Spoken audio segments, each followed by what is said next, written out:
বুধবার মিরপুর সেনানিবাসে national defence college আয়োজিত ন্যাশনাল ডিফেন্স কোর্স এনডিসি 2025 এবং armed forces war course AFWC 2025-এর সমাপনী অনুষ্ঠান।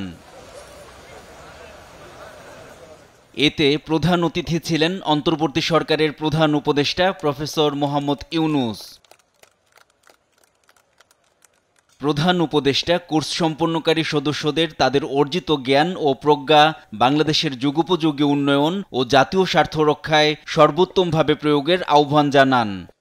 I'm proud to notice the progress of the armed forces and their enduring contributions to our national security, development and nation building activities.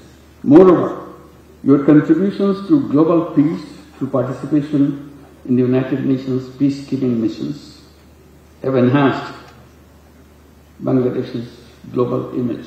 আগামী ফেব্রুয়ারিতে অনুষ্ঠিতব্য নির্বাচন ও গণভোট অবাধ, শান্তিপূর্ণ ও উৎসবমুখর হবে বলে জানান প্রধান উপদেষ্টা।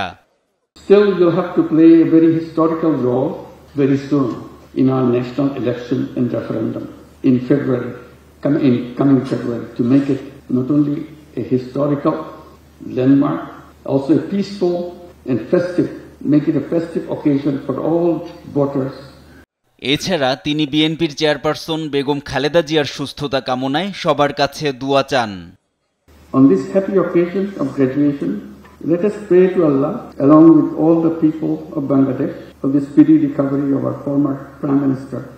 এবছর ন্যাশনাল ডিফেন্স কোর্স 2025-এ মোট 96 জন কোর্স সদস্য অংশগ্রহণ করেন।